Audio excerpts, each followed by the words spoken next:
வணக்கம். நாம நமக்கு எதிர்த்தாப்படி இருக்கிற ஆளு நாம சொல்றதை கேட்க மாட்டாரு அப்படின்னு நம்ம நினைச்சக்கூடாது. சில நேரத்தில் எல்லாத்துக்கும் தயாராக சில பேர் வச்சுருப்பாங்க. அப்படி உக்காந்தாங்கனாலே பல ஏற்பாடுகளோடு வருவாங்க. எங்கிட்டேயும் சில பேர் வருவாங்க. வந்துட்டு, சார் எங்கள் ஸ்கூல் ஃபங்க்ஷனில் நீங்கள் பேசணும் சார் அப்படின்னோடனே, சரி இவங்க இப்போ தான் நிறைய வேலைகள்லாம் இருக்குது, என்ன பண்ணுறது அப்படின்னு சொல்லிட்டு நம்ம அப்படி யோசிச்சுட்டு, இல்லைங்க நான் செப்டம்பர் வரைக்கும் ரொம்ப பிஸியாக இருக்கிறேங்க, கவலையப்படாதீங்க சார், அக்டோபரில் வச்சுக்கலாம் சார், டேட் கொடுங்க அப்படின்னு அவங்க டைரியை திறந்துடுவாங்க. சார் உங்கள் டைரியை பார்த்து சொல்லுங்கள் சார், நாம் அக்டோபரில் கூட கொஞ்சம் கஷ்டம் இருந்தாலும் இருக்குங்க சார், நீங்கள் அக்டோபரில் சார் நவம்பர் கூட கொடுங்க சார், நீங்கள் வராமல் நிகழ்ச்சி இல்லை சார் அப்படிம்பாங்க.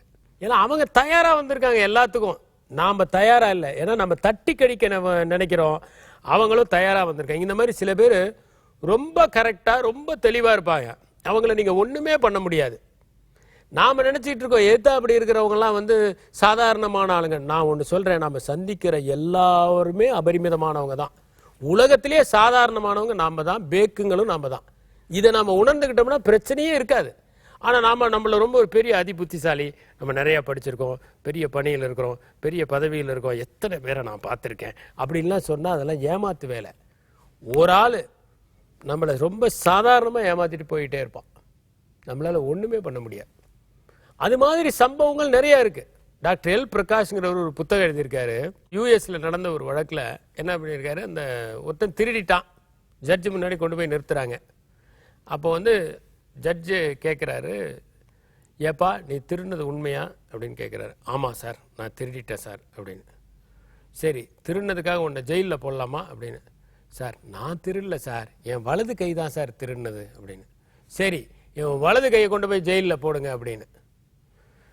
சார் மறுபடியும் கொஞ்சம் சத்தமாக சொல்லுங்கள் சார் அப்படின்னு கேட்டிருக்கான். இவன் திருடவில்லை, இவன் வலது கைதான் திருடியது என்று சொன்னதால் இவன் வலது கையை மாத்திரம் சிறையில் அடையுங்கள் அப்படின்னு. அப்படின்னா என்ன அர்த்தம்னா, வலது கை போனால் உடம்பு ஃபுல்லாக தானே போயாகணும். உடனே காவலர்கள்லாம் வந்தோடனே இவன் இப்படி இந்த வலது கையை ஆர்டிஃபிஷியலாக வச்சுருக்கான், அதை கழட்டி கொடுத்துட்டான், நாங்கள் இதை போய் போட்டுக்கங்கன்னு. சில பேர் எல்லாத்துக்கும் தயாராக இருப்பான். இவர் டாக்டர் எல் பிரகாஷ் சொல்கிறது ஒரு சம்பவம். அவர் ஒரு மேங்கோ கார்டன் வச்சுருக்காரு. ஒரு ஆள் வந்திருக்காரு, வந்துட்டு சார் இந்த மேங்கோ கார்டன் எனக்கு வேணும். இவர் என்ன சொல்லியிருக்கணும், மேங்கோ கார்டன் நான் பிரியமாக ரைஸ் பண்ணியிருக்கேன், ஏன் நான் தர முடியாதுன்னா முடிஞ்சு போச்சு.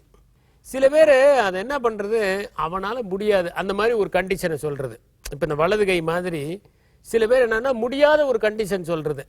டெல்லியில் அப்போ இந்த பஞ்சாப் ப்ராப்ளம் ரொம்ப பெரிய பிரச்சனையாக இருந்தது. 1985 1990 வரைக்கும் ஒரு டீ கடைக்காரர் கடை முன்னாடி எழுதி வச்சுருந்தாராம், பஞ்சாப் பிரச்சனை தீரும் வரை இங்கே கடன் கொடுக்கப்பட மாட்டாது. அப்படின்னா என்ன அர்த்தம்னா, கடன் கொடுக்கவே மாட்டேங்கிறத அப்படி எழுதுறது. இப்போ நம்ம அந்த மாதிரி சில பிரச்சனைகளை எழுதி இது தீரும் வரை நான் கடன் கொடுக்க மாட்டேன் அப்படின்னு எழுதலாம். அந்த மாதிரி இவர் என்னென்னா, மாங்காய் தோட்டம் எனக்கு ரொம்ப பிடிச்சதுப்பா, நான் தர முடியாது, நான் ரொம்ப ஆசையாக வச்சுருக்கேன்னு சொல்லணும்ல.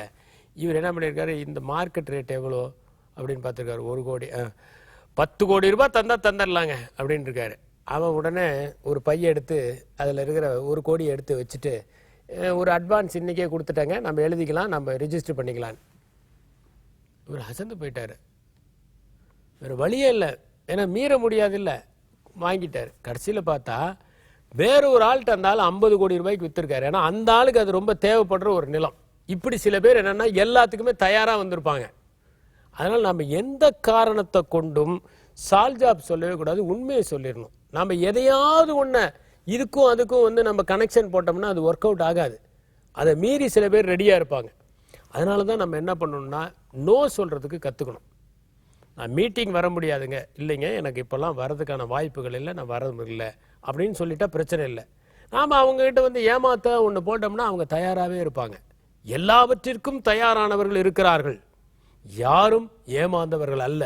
நம் முன்னால் அமர்ந்திருப்பவர்கள் நம்மை விட அறிவாளிகள், நம்மை விட புத்திசாலிகள், நம்மை விட திறமைசாலிகள் என்பதை உணர்ந்து அதற்கேற்றவாறு நாம் நடந்து கொள்வதுதான் பல பிரச்சனைகளிலிருந்து நாம் தப்பிப்பதற்கு உதவியாக இருக்கும் என்பதை நாம் உணர வேண்டும்.